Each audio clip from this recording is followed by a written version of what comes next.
War. What is it good for? If absolutely nothing else, we have gotten some cool movies out of it. And isn't that the most important thing? Actually, no. But this is a movie review channel and not a war review channel. I mean, if I was to review the Vietnam War, 2.5 stars out of 5, overlong, unlikable characters, gratuitous violence, and man, that ending. But the soundtrack was killer. Instead, let's review Apocalypse Now.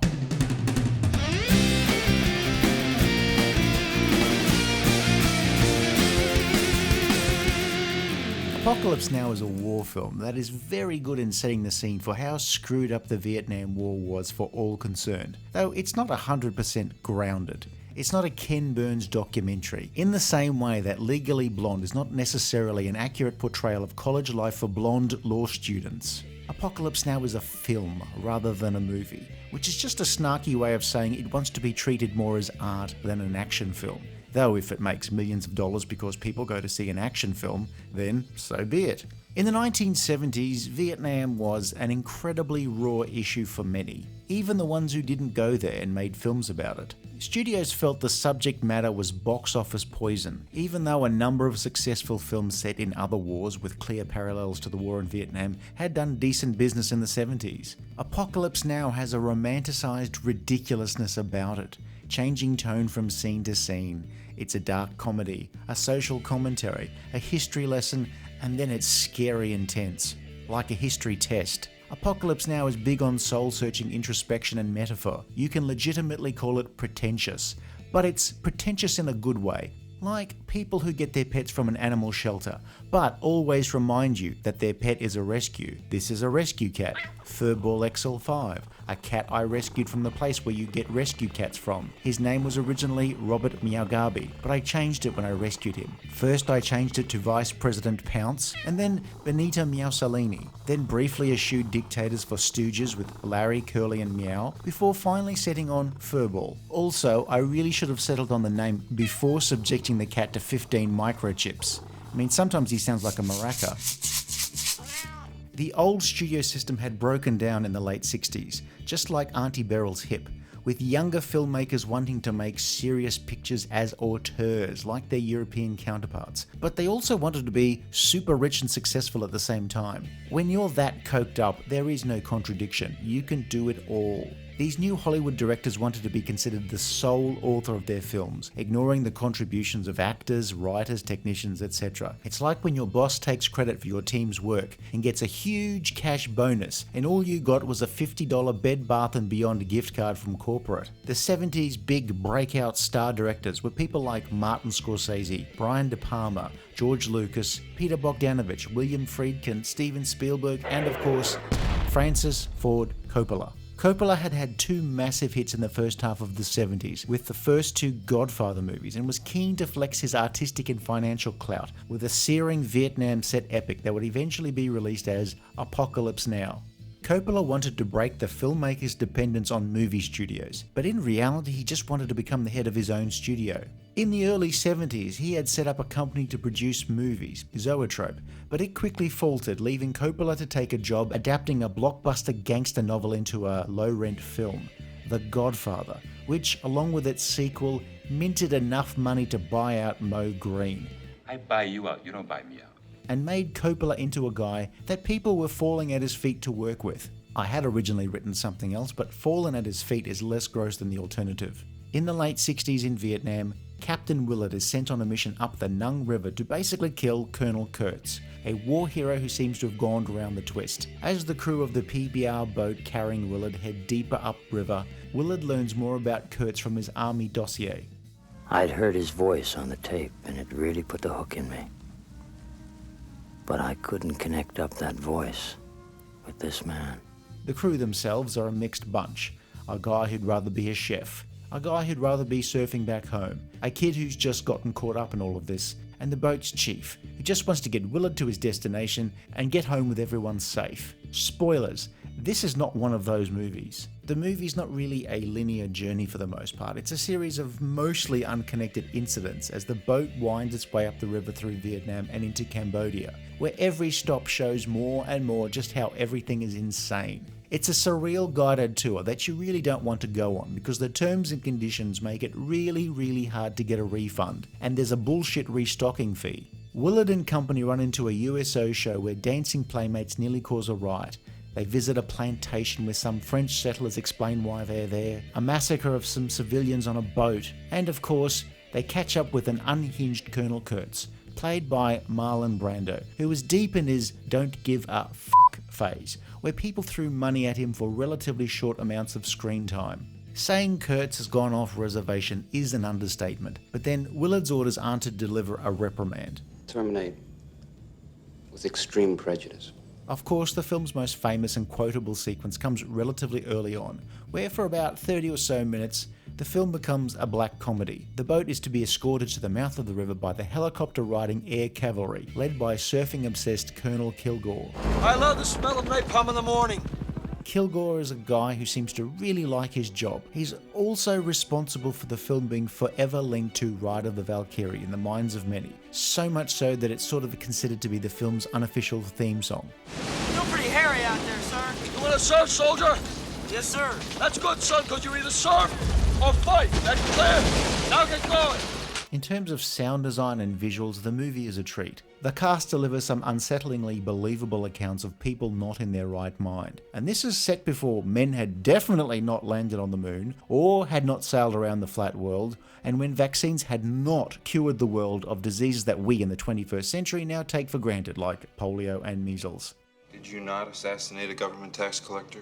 Quantry Province, June 18, 1968. Sir, I'm unaware of any such activity or operation.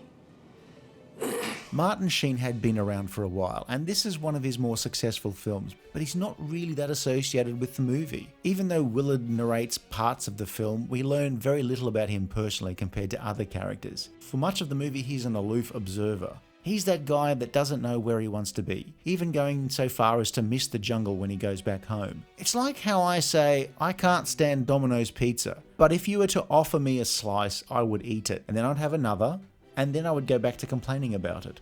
Charlie didn't get much USO. His idea of great R&R was cold rice and a little rat meat. Sheen and his narrations are the film's glue. Thank Christ, I was nearly going to use the ultimate movie review cliche and use the words connective and tissue in the same sentence. Oh shit. Sheen suffered for his art. He'd had a heart attack during production and came back to work on the demanding movie after only a few weeks' convalescence. The boat crew are mostly nuts, just various amounts of nuts, and yes, that is Lawrence Fishburne as a teenager. Robert Duvall's Kilgore probably made the biggest impression on audiences. Charlie, don't surf! Such was the contradictory, magnetic and repellent character he created. Dennis Hopper turns up for a few scenes at Kurtz's compound, playing a loopy photographer who's incoherently coherent. You can't travel in space. You can't go out into space, without with fractions. What are you going to land on? 1/4, 3/8? What are you going to do when you go from here to Venus or something? A decade earlier, Hopper directed a rambling film that became a huge hit, Easy Rider, and then went down to South America to make an utterly incoherent follow-up film, The Last Movie, that pretty much destroyed his directing career. It's like winning some money on a horse and using the winnings to go to Vegas, and then all you have to show for it is a police record and a dead hooker. In many ways, Coppola was on a similar trajectory. And then there's Marlon Brando. Brando was paid $1 million a week for 3 weeks' work, and turned up for work chonkier than Coppola was expecting, and difficult for the sake of being difficult. Brando is filmed mainly in shadows, often spouting nonsense, and he's the perfect human analogue for how this film's production was proceeding. Bloated, unyielding, and with no idea how things were going to end. You're an errand boy, sent by grocery clerks.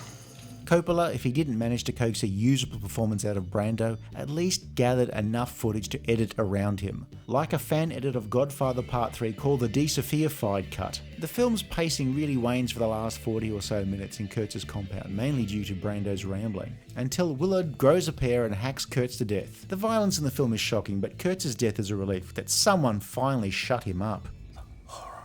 There are also small roles for Harrison Ford, and in the background of the compound, actual Vietnam vet Scott Glenn as a day player. Coppola himself appears as a film director in a moment of art imitating life, imitating art, imitating life, imitating art, and so on.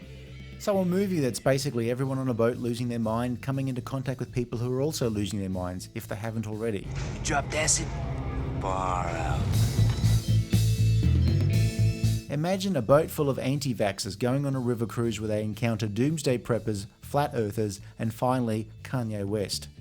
The making of Apocalypse Now is a magnificent story in its own right, so much so that Coppola's wife Eleanor shot footage during production that was later used in an acclaimed documentary, Hearts of Darkness, that chronicled the film's tortuous production. All films have speed bumps during production. Some have major speed bumps. Some have speed bumps, potholes, broken down trucks, felled trees, downed power lines, and other things to make things more metaphorically difficult. And that was Apocalypse Now. By the time a film gets that much grief during production, it results in a lot of bad press, which in turn made people write off the project as an expensive disaster. And usually it often turns out to be the case. The making of the film echoes the story of the film in too many ways. Writer John Milius had originally conceived of Apocalypse Now as a contemporary Vietnam set take on Joseph Conrad's novel Heart of Darkness, at a time when virtually no one was making movies set in Vietnam. George Lucas had been in line to direct as a super low budget film, made documentary style on 16mm cameras with a skeleton crew, until his growing success meant that he was busy far, far away. Francis Ford Coppola, who publicly yearned to make small, intimate movies, but also really liked big limousines,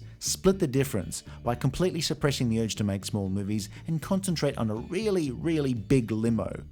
Apocalypse Now is an expensive looking film and a beautiful film to look at, completely at odds with the original intention of a down and dirty guerrilla film shot documentary style.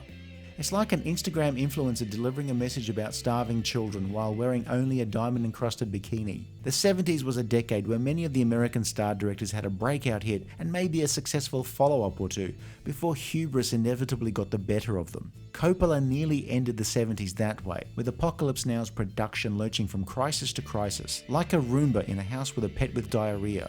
It may seem contradictory to film a movie like Apocalypse Now in the Philippines, which at the time was under the heel of a dictator, but President for Life Ferdinand Marcos was a dictator with lots of US Army surplus helicopters that he put at the disposal of the film crew, except when they were needed to fight rebels in the hills. Harvey Keitel was originally cast as Willard, but it didn't work out, and Sheen was drafted in to replace Keitel at short notice, like how Michael J. Fox came into Back to the Future after Eric Stoltz wasn't working out. Though, now that I come to think of Back to the Future, how cool would it have been if Christopher Lloyd had played Kurtz?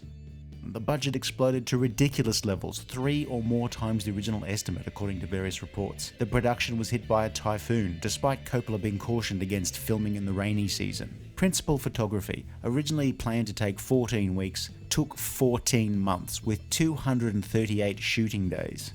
In short, it was a shit show, but at least we ended up with a glorious movie, rather than a glorious shit show. The movie came out and was a critical favourite and made its money back and then some. Not a massive smash due to its huge cost, but enough to be considered a success. It was instantly labelled a classic and over the years has been at or near the top of many critics' best movie lists.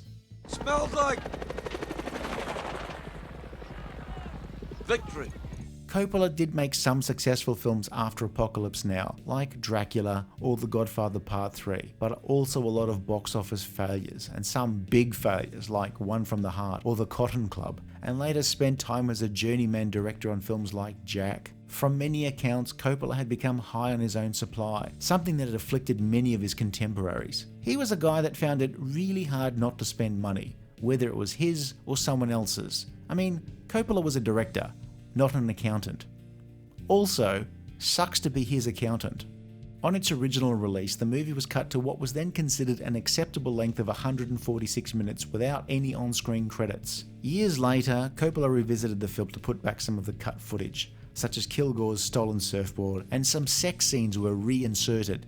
Oh come on now, what are we, 12? This new version was released as Apocalypse Now Redux in 2001. But Coppola was back with the editing scissors for the 2019 Final Cut version, which took out some scenes from Redux to bring the film's runtime somewhere in between the original cut and Redux. Also floating around is a bootleg version, which has bits that even Redux didn't use. It's 5 hours and is not known by anyone other than me as the Peter Jackson cut. Though to be fair, I can't see a Peter Jackson cut of anything being a mere 5 hours. If you want to know which one to watch, Final Cut in 4K is utterly glorious to look at, even though, statistically, there are fewer boobs. Apocalypse Now is the last great film that Coppola made. He made other films and sometimes they were even successful or enjoyable, and other times a bit disappointing. like when you order a Diet Coke and they give you Coke no sugar. Apocalypse Now was one of the last big budget art movies that was also successful. Going into the 80s, these sorts of films made by directors who hit big in the 70s ended up losing a lot of money, and so the big budget art film died out, which is why a filmmaker like Coppola, needing a hit after a decade of misfires, No, Dad. returned to a surefire thing with a third Godfather film in 1990. A film so good he would also recut it 30 years later. Just when I thought I was out. If you enjoyed this video, please like and subscribe, leave a comment below, or check out some of our other videos.